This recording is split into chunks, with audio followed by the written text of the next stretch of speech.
the school teach you about money?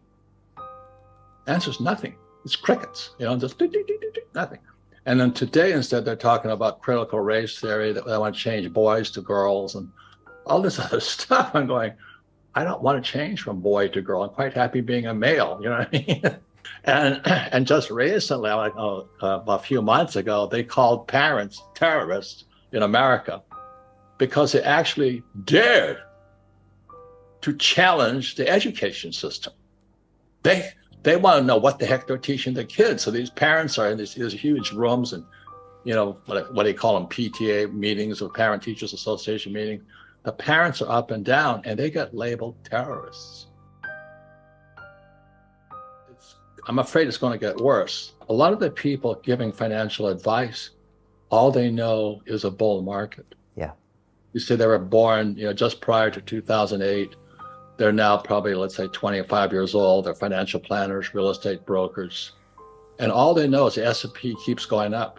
Don't fight the Fed. I mean, they're idiots. But unfortunately, without financial education in our schools, you can't blame them. But they don't know what a bear market looks like. And they don't know what inflation looks like, because inflation has made them rich. Because the Fed, what do they say? 40% of all money was printed in the last 2 years or something, some stuff like that. I don't know if it's true or not. But the M2, the money supply, is so huge today because they're trying to prevent the balloon from collapsing. The dollar is a reserve currency of the world, which came about in 1944 with the Bretton Woods Agreement. We can just keep printing money. But the rest of the world's collapsing right now. And everybody depends upon the US printing. But that's why I watch China. And when Evergrande came down in 2021, the biggest real estate collapse in history, bigger than 2008. And all of a sudden, they lock people down with COVID. I'm going, I've seen this story before because it happened in 2019. They're desperate, Brian. They're desperate. They're looking for anything that can stop this thing. But when, every time they said to me, don't fight the Fed, I'm saying, don't trust the Fed was my stay.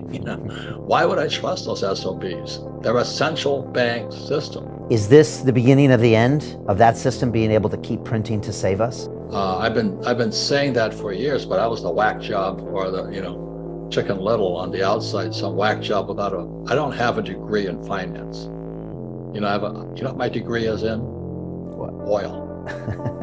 I mean, in 1965, I read this book here. So I go to military school. Most of I think 100% of my teachers were men, not women. And there's a very big difference on the way men teach men and women teach men. And so one of the things going on today, this is off the subject, but socioeconomically, more men are raised by single moms today. And the reason for that is back when in history, if you are a mom with a kid and you had a husband that wasn't making it, it was better for you to divorce him so the government would take care of you. So what happened back in the 50s and 60s was that the government became the parent because it supported the mothers to take care of the kids. So we have a whole generation of fat boys coming up. 1 out of 4 18-year-olds cannot qualify to meet the Army's needs. 1 out of 4 teenage boys are too fat and hoggy. They can't make the physical. And so I studied Marxism in 1965. And this book is only like 50 pages. One of the most powerful books ever written. But the trouble is most school teachers haven't read the book. That they don't know they're Marxists. They're not bad people, please hear me. Economics, as you know, Brian, is kind of a philosophy. So economics is kind of a economic religion, to keep it simple. Yeah. So when you read Marx, most academics, like my poor dad, who was a PhD from Stanford University, was a Marxist, but they don't know it. They're not bad people. They're not bad people, but without financial education, they got no choice. They believe in labor unions. They believe in the tax the rich. They believe the abolition of private property.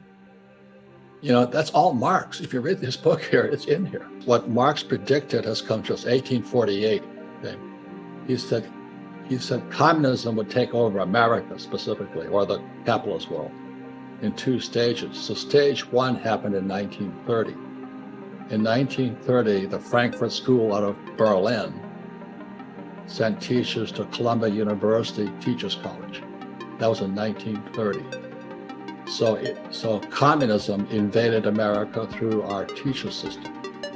And that's why most teachers are Marxists, like my poor dad. Not bad people, you know, Right. they think they're doing the right thing. They belong to labor unions.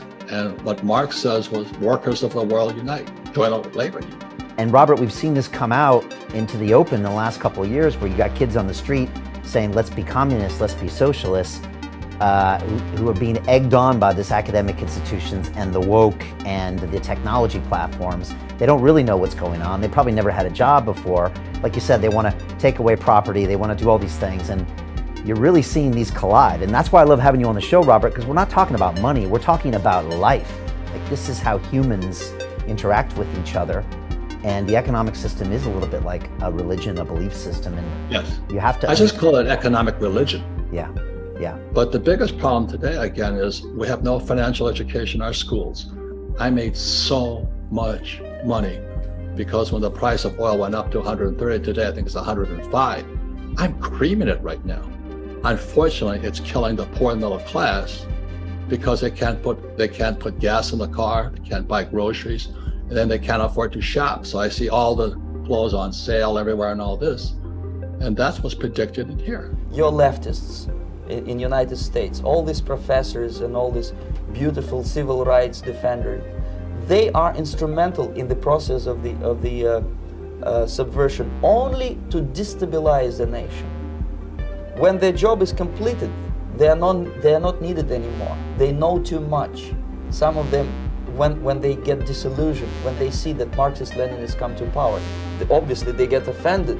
They think that they will come to power. That will never happen, of course. They will be lined up against the wall and shot. But they may turn into the most bitter enemies of Marxist-Leninists when they come to power. Most of the American politicians, media, and educational system trains another generation of people who think they are living at a peacetime. False. The United States is in a state of war, undeclared total war against the basic principles and the foundations of this system.